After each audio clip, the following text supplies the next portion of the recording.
Hello everybody and welcome back. Today's card is going to feature one of my favorite new products. It's the large size of the micro beads.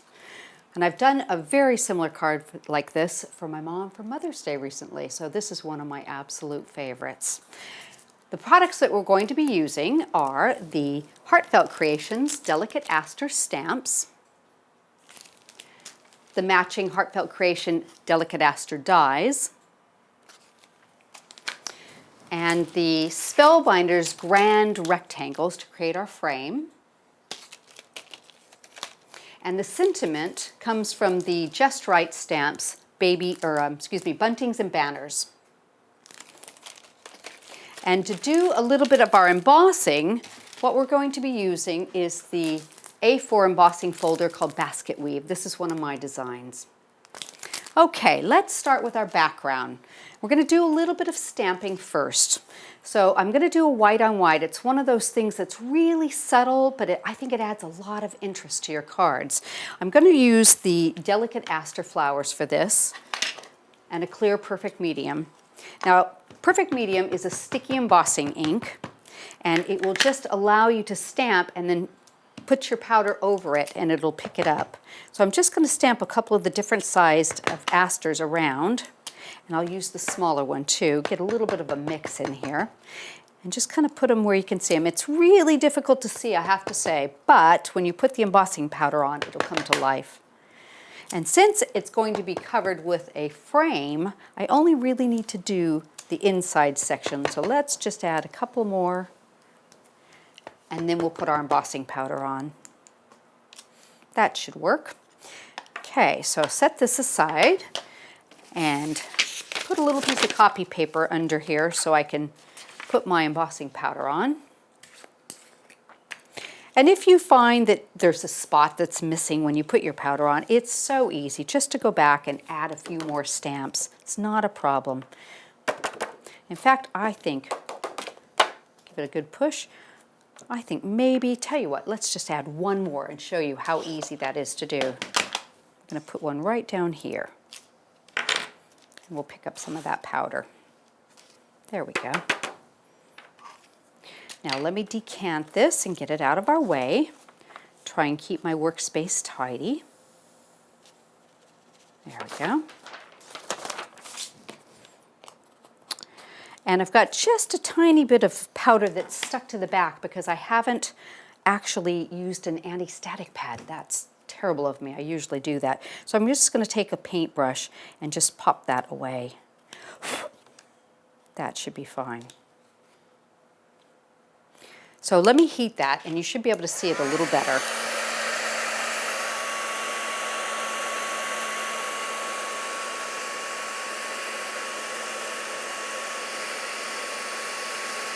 Now it's starting to come to life.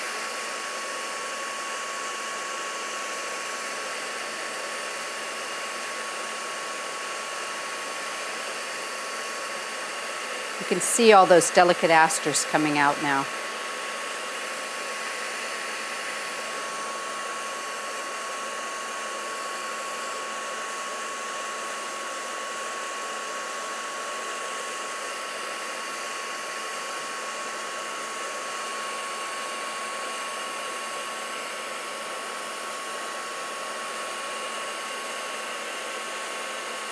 Let me get all the little spots on the embossing powder melted. That's pretty good. I think I can stop there. Now, this is going to be the background behind our frame. So I'm going to go ahead and tape it into place and use a bit of my Scotch double-sided tape on it. And then we'll do some cutting.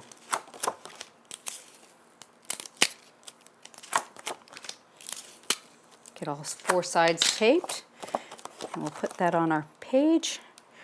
That should be right about there. Now let me set this to the side for the moment, and I'm going to bring in my grand rectangles, or excuse me, my grand squares. Now I've taped these into place so I have a frame, and I'm going to pop it onto my cutting plates and run it through the machine, and then we'll do some embossing after that.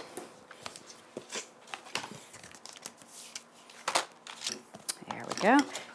Now I wouldn't be surprised if I hear a bit of cracking as this goes through because, oh, right on cue. Whenever you use the larger label shapes, I've noticed it's very loud.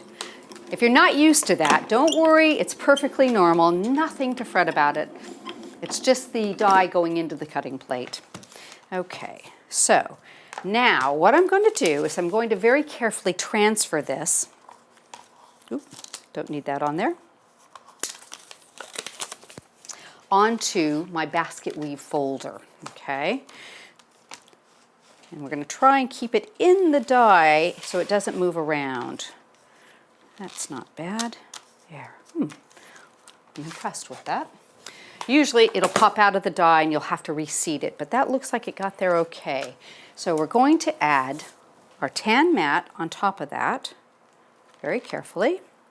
And because we're going to emboss while it's in the die, I'm going to add 2 pieces of cardstock as a shim because we're not going to close that folder. We don't want our dies cutting into it at all. And then we're going to put our raspberry plate over the top and our base plate on the bottom.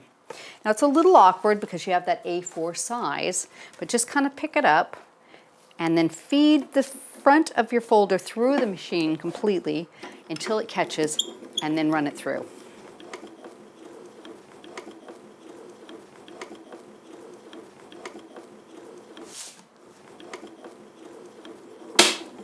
More cracking. Let's take it apart and see what it looks like. It's one of my favorite parts, the reveal. Okay, set our folder to the side there, and we'll undo our tape. And you can see you get a frame. Sorry, I'm so slow with this.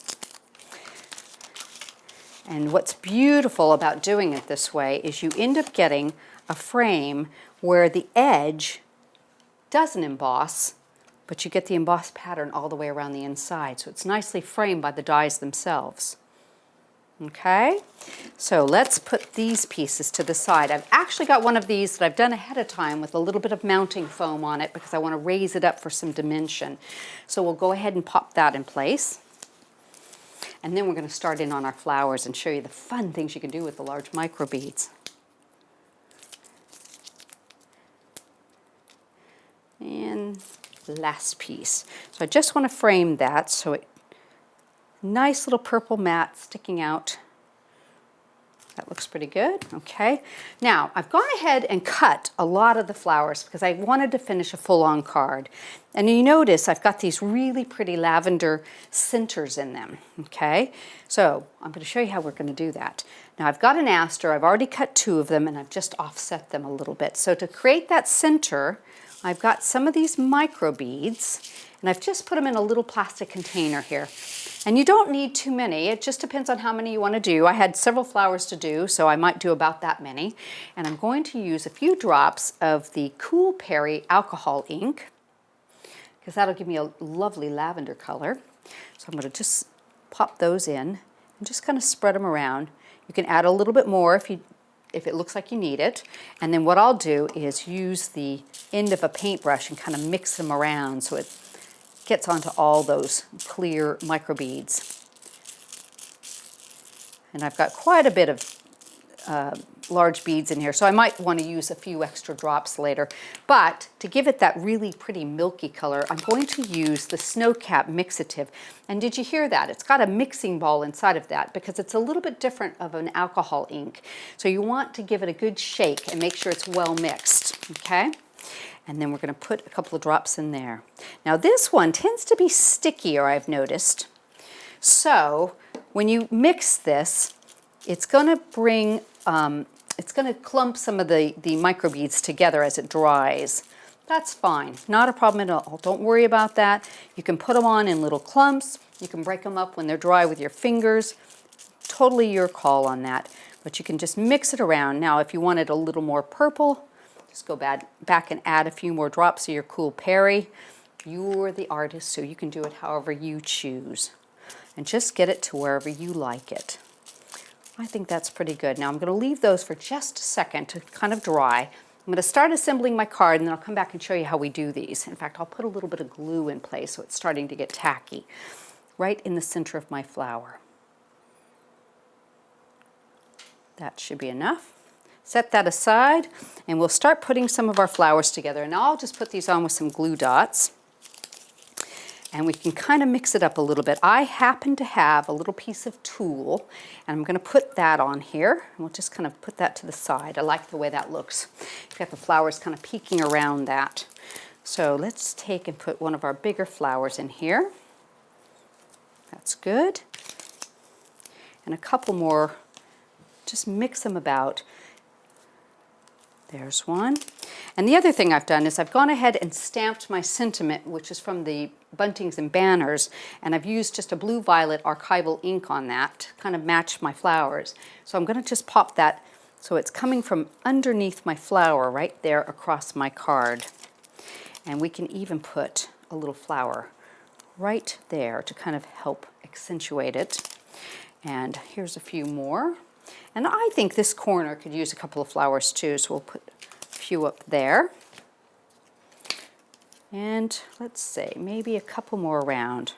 It's up to you. However many flowers you want to add. You know, some people love flowers, some people don't like as many flowers. It's totally your call. But I think, let's see, we can probably even move that over a little bit, put this one in here, and just kind of flick the petals up to give some motion to your flowers. I think it's really nice too. And a few leaves. Now the delicate asters have leaves in the die set and the matching stamp, so you can use them both if you like, or just use one. I've just used the die and inked through it with a forest moss distress ink to bring out the leaf pattern a little bit. We'll just pop a couple up here. And I've cut quite a few ahead of time, so we'll just add those while we're waiting for our micro beads to dry. And add a few leaves in here. Just kind of tuck them under. Wherever you like. I think that'll look pretty. How about like that? In fact, I tell you what, let's put a little glue dot and hold him into place right there. I love glue dots. They're just so easy to use. There, one up there, and maybe one or two more leaves, and then we'll be ready. How about right there? And you can spend a little more time on your card and put them in strategic locations and decide what looks good to you.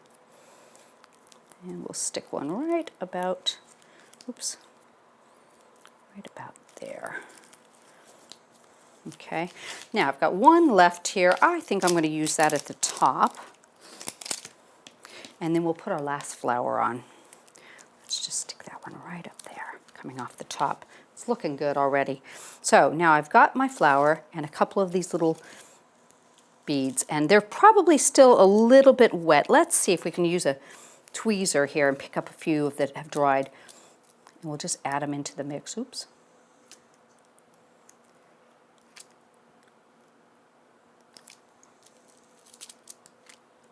And just kind of push them down into that, and we can form it around that. There we go. A couple more. Oop.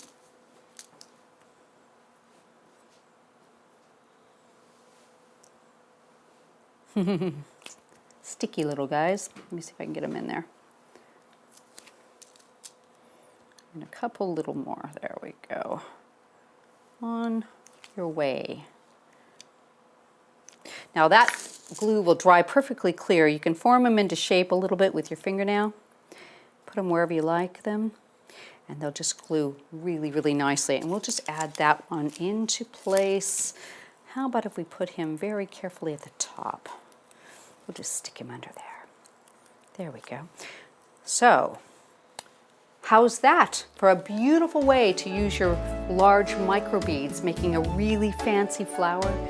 Lovely center, and the nice thing about the delicate asters is they're really flat, so when you go to post it, no problem whatsoever.